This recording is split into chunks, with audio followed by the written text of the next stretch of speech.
रात के करीब 2:30 बज रहे थे। गुरुग्राम के सेक्टर 57 के शांत मोहल्ले में एक 2 मंजिला घर की बत्तियां जल रही थी। बाकी हर जगह सन्नाटा था, मगर इस घर के अंदर एक साजिश पक रही थी। एक पिता के सीने में अपने ही बेटी के लिए ज्वालामुखी और आंखों में नफरत की लाली थी। जिस बेटी के लिए इस बाप ने 2.5 करोड़ तक की इन्वेस्टमेंट कर दी थी, आखिर उसी बेटी को इस बाप ने इतना तड़पा कर क्यों मारा? चलो कहानी में जानते हैं। गुरुग्राम सेक्टर 57 की एक शांत सुबह थी।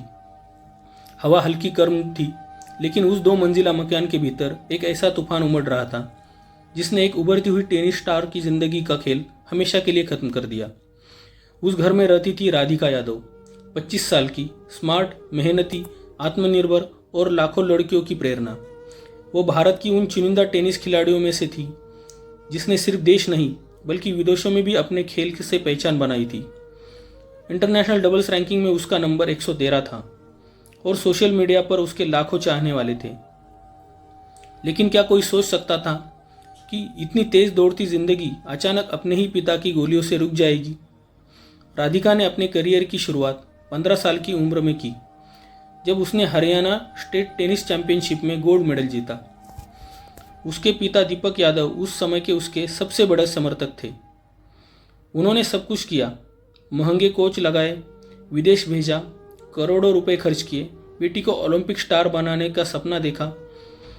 शुरुआत में सब कुछ ठीक चला, लेकिन जैसे जैसे राधिका बड़ी होती गई, खुद की पहचान बनाने लगी, सोशल मीडिया पर लोकप्रिय होने लगी, अपने नाम से कमाई करने लगी, वैसे वैसे पिता का प्यार असहजता में बदलने लगा।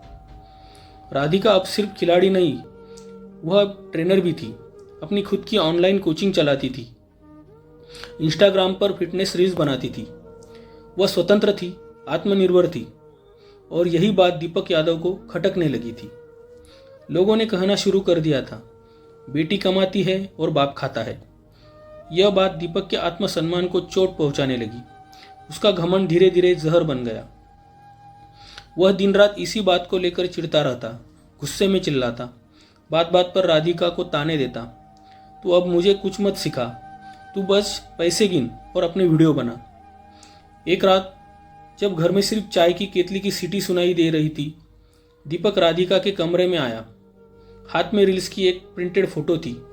उसमें राधिका टेनिस कोर्ट पर पोज दे रही थी। वह गुस्से में था, लेकिन आवाज़ शांत रखने की कोशिश कर रहा था। राधिका, तू सुन, मैं तुझे रोक नहीं रहा, लेकिन लोग बातें बना रहे हैं। तुझे ये वीडियो का काम बंद करना पड़ेगा। ये कैमरे के आगे नाचना, लोगों के सामने कपड़े पहन के रील बनाना, ये हमारे खानदान को शोभा नहीं देता।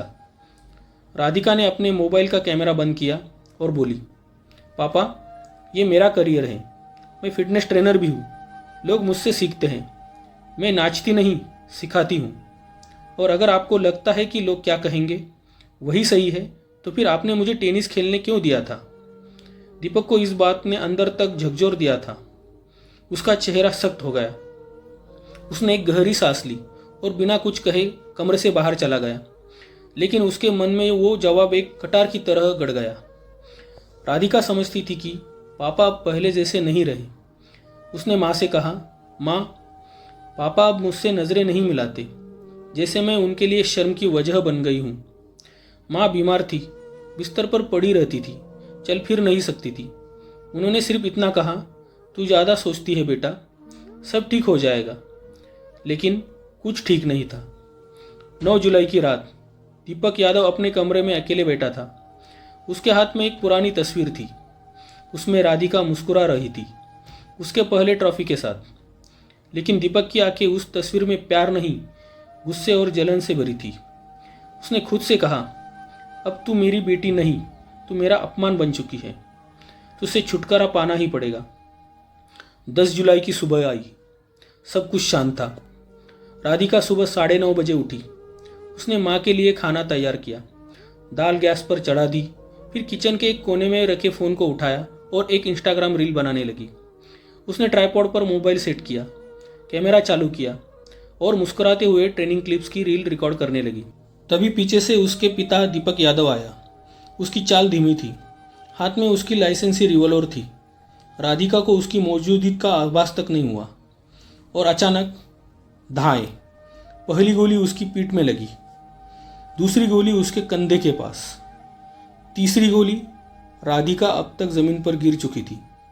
उसकी सांसें तेज चल रही थी, लेकिन उसकी आंखें हैरान थी। आपने ऐसा क्यों किया पापा? चौथी गोली उसके कमर में घुसी। पांचवी गोली, उसके शरीर ने अब हरकत करना बंद कर दिया। दीपक यादव वही खड़ा रहा, जैसे कुछ हुआ ही नहीं। उसका चेहरा पत्थर की तरह शांत था। उसने रिवॉल्वर नीचे रखा, दरवाज़ा खोला और बाहर निकल गया। माँ कमरे में थी, बिस्तर पर, बीमार, चल भी नहीं रह सकती थी। उन्हें सिर्फ आवाज़ सुनाई दी थी, लेकिन उन्होंने समझा प्रेशर कुकर फट गया होगा। कुछ ही मिनटों में राधिका के चाचा, जो पास के घर में रहते थे, गोली की आवाज़ सुनकर दौड़ते हुए आए। उन्होंने दरवाज़ा खोला और जो नज़ारा देखा, उनके पैर कांपने लगे। राधिका खून में लथपथ पड़ी थी।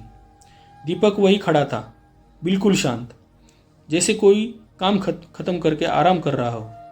चाचा ने चिल्लाकर पुलिस को कॉल किया। पुलिस आई, दीपक को हिरासत में लिया और उसने पुलिस के सामने खुद कबूल किया, हाँ मैंने मारा उसे, क्योंकि अब वो बेटी नहीं, मेरे मुंह पर तमाचा बन गई थी। लोग मुझे उसकी कमाई पर जीने वाला कहने लगे थे। वो मुझे नीचा दिखा रही थी। पुलिस ने जब राधिका के कमरे में की तलाशी की तो एक छोटी सी डायरी मिली। उसमें एक पन्ने पर लिखा था, पापा की आंखों में अब प्यार नहीं बचा। मुझे लगता है जैसे मैं उनके लिए बोझ बन गई हूँ। लेकिन क्या मैंने कुछ गलत किया है?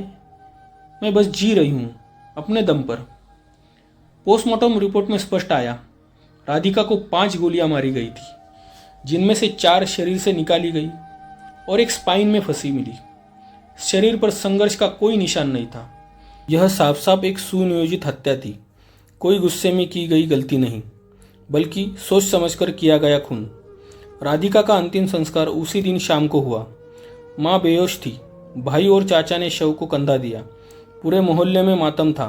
जो पिता कल तक गर्व से कहते थे, मेरी बेटी इंटरनेशनल खिलाड़ी है, आज उन्हीं के नाम से लोग थू थू कर रहे थे। कोर्ट में दीपक यादव को पेश किया गया और उसने आंखें नीची करके कहा, मुझे कोई पछतावा नहीं, जो किया सही किया। समाज अब इस हत्या को पचा नहीं पा रहा। एक बेटी जो अपने दम पर जी रही थी, वो अपने ही बाप के अहंकार की बलि चढ़ गई। एक बेटी जिसने अपने सपनों को हकीकत बनाया, वो अपने ही घर में असुरक्षित थी। उसकी हत्या सिर्फ एक शरीर की नहीं थी, ये एक सोच की, एक आज़ादी की, एक प्रेरणा की हत्या थी। राधिका यादव की कहानी हमें ये सिखाती है कि बेटियों को आगे बढ़ाने के लिए सिर्फ पैसे नहीं, मानसिकता भी चाहिए।